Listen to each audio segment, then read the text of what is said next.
Hello, I'm very happy because you ask Heckyfish answers, where even the most inept questions, it will also be answered in the most effective way. Why do you think you feel that way? It's horrible to hear nails scratching on chalk. Or is it true that the inventor of the automobile, run by water, was destroyed by the oil powers? Welcome to your inquiry because the Pulse Answers Part 40. Nguyen Nat Phung wonder. On the internet, there's a land that transmits a story. There was a man named Stanley Meyer. He is credited with inventing the automobile. Powered by water. But they've been assassinated by countries that have a lot of oil. You want Vi permission to validate this story? First, please tell me in full. The story that the roommate mentioned? Stanley Allen Meyer was born the 24th of August, 1940. In the city of Columbus, capital of the U.S. state of Ohio. He began to focus on water data in 1975.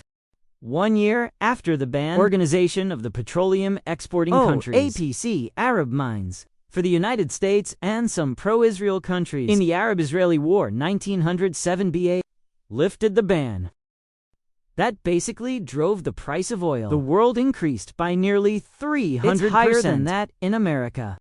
In a patent that was granted in 1992, Meyer describes the use of water fuel cells. Water fuel cell to run a car. Not long after, Meyer had a show car. It's supposed to run on its own water fuel cell. On a report from Ohio television, in this newsletter, he said that the car only needs 22 gay hairs, 83L water to run from Long Island, Los Angeles to New York. That's equivalent to about 4,500 kilometers. Come in, right? Thanks to the popularity, he's selling water cell technology for 2 investors for $25,000. It started to get interesting when, in 1996, the 2 investors are back to sue Stanley Meyer on charges of fraud, water fuel cell invention with his water-powered car, so assigned to test by Michael Lawton, professor of electrical engineering at Queen Mary University, London, with his collaborators at the Institute of Advanced Technology. However, on the day of the appointment, the mayor made this excuse and not allow the test. In court, experts say that the mayor's water fuel, there's absolutely nothing revolutionary, and it's simply using the electrical method, regular stool. The court ruled that the mayor had committed clear and serious fraud, forcing him to return $25,000 to 2 investors. Before 2 years, 1994, Meyer also had to pay back more than $300,000 to an investor named William E. Brooks in a settlement in Franklin County Court. William E. Brooks hopes to find the app of water fuel cells in aviation. He changed his mind and, at the last minute, in the 20th of March 1998, Stanley Meyer with his brother, Stephen Meyer, and 2 German investors have lunch at a restaurant. According to my brother, after taking a sip of blueberry juice, Stanley hugged her. He came out the door and vomited violently. Stephen rushed out and asked, "What's going on? They may have poisoned you and then died." Dante, tell the police to come in immediately. After 3 months without obtaining any evidence of poisoning, it was concluded that Meyer, with a history of high blood pressure, died of a brain aneurysm. But it clearly doesn't stop there. People started to weave conspiracy theories that oil and gas companies, the oil-rich countries, were behind, arranged the death of Stanley Meyer, who are likely to bankrupt them if we commercialize water-powered cars. To know if this conspiracy theory is true or not, it's actually very simple. You just need to figure out if the car runs on water that Stanley Meyer have advertised. Can you really run on water or not? And the answer seems to be no. Core technology on the water car is water electrolysis? Water electrolysis is the process of using electrical energy down into hydrogen and oxygen. Through the process of electrolysis, hydrogen and oxygen, it's then burned to generate energy for the car. Just as Fong found out, energy needed to split water into hydrogen and oxygen will be greater than the energy that comes from burning hydrogen. It means letting the water engine block. It can keep working. We need to give it a constant amount, certain energy. That means we need a second engine. I don't know what to run with. To troubleshoot the mayor explaining that electrical equipment, his water portion uses much less electricity than the minimum limit that scientists set, meaning the amount of energy generated by the water fuel cell, not just enough to sustain the electrolysis itself, but there's more RA to drive. What? And that's the wrong move, Mayer. I could never walk again. With this explanation, he accidentally turned the water car. It becomes a permanent engine. Direct violation of the law of 1, Japan dynamics. This law says that energy cannot be created or destroyed. That can only be transformed from this form into another form. The water fuel cell doesn't need any power input, but it creates excess energy for the wheelchair. It's absolutely impossible. At least in this universe.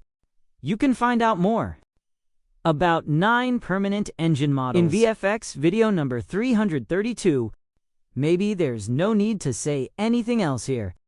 We conclude that invention of water-powered cars based on water-part electric method, it's not scientifically feasible.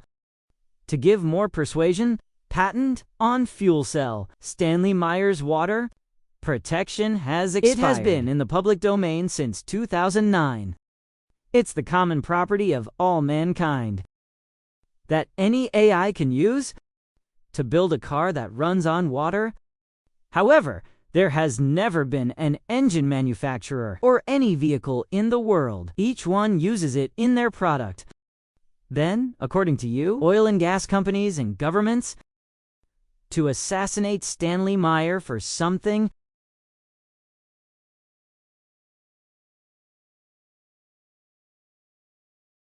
Long Duck Vu wants to know, why do you have a bad tooth? When I hear some sounds, like the sound of 2 pieces of metal rubbing against each other, there's actually a term for the feeling that you long mentioned. Prima is a Spanish word. It means discomfort. When I hear some sounds, such as a squeaking sound,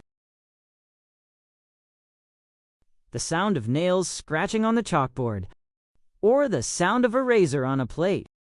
In fact, it turns out that Ken's sound generated due to friction between some materials, it actually creates a sense of discomfort not comfortable with most people. Depending on the person, that the level of discomfort can range from a frown up to attitude, irritated, or even resentful.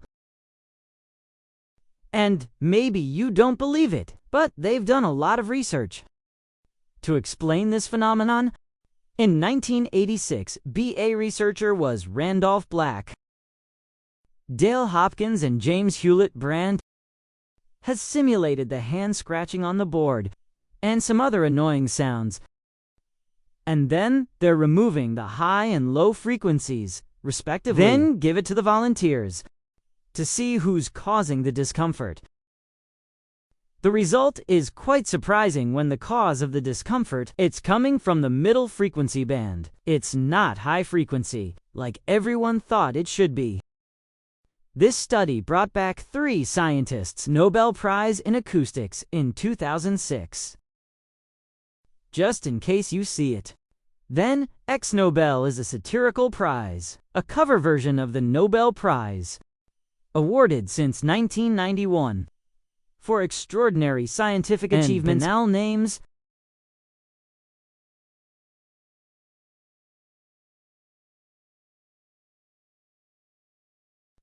It's a bit of a shame that the most important question at SAO, the sound of nails scraping on the board, the same sounds bring a sense of disgust. It's still open. Randolph Black, though, One of the three researchers hypothesized our reactions to unpleasant sounds. It's probably a survival instinct. It's a warning call when you meet a wild animal of ancestral species. This theory is somewhat refuted by the article titled, "To Search for the Roots of Noise to Bother Us" by Roger Highfield in The Guardian. In the 14th of November 2005, according to this article, the tamarin was given Cottonhead, a small monkey that lives in Colombia. Listen to the sound of nails scratching on the board and white noise, a kind of sound. It's created by combining sounds at all frequencies that human ears can hear together. It's like a combination of all the colors can be seen formed in white. A combination of all the frequencies of sound, you can hear it. It's called white noise or white noise. Back to the monkeys. They respond the same way to both sounds. Meanwhile, people, there's almost no aversion to white noise. 2011. Acoustics by Michael Oler and Christopher Reuter conducted an experiment that showed the removal of the audio part has a narrow 20,004,000 frequency range, gives a more pleasant feeling. Synonym with sound in the narrow range by 20,004,000. Main responsibility in bringing about a sense of discomfort? They hypothesized that sound was in this frequency range. Has good resonance inside the human ear canal that amplify their signals, and it's transmitted very effectively. Several million, several hundred thousand years ago, are not at the top of the food chain, hearing the warning sounds of our fellow human beings from a further distance and more efficient. It could be a survival feature. In modern times, there's only trouble left. There's another study that took pictures of the human brain in 2012. It shows unpleasant sounds will activate the amygdala simultaneously, taking on some negative emotions, including fear, worry, and anger. And the auditory cortex is responsible for simultaneous hearing. Make them communicate back and forth. It's as if the brain is trying to say, "I heard this sound and didn't like it at all." Contrary to the complexity of scientific research, some people think that scratching sounds hands on the board are annoying, simply because it's similar to some sounds, cause other discomfort, like a baby crying or screaming, and being upset. It will simply make people find a way to get rid of those sounds. By going coaxing, the baby often runs to see because someone is screaming. I still don't know why I picked up the dress. Long duck vu. Give it a like, hit that bell, and share it with someone who stares at the moon a little too often. This is Hecky Fish. See you next time for more silliness science and seriously strange questions.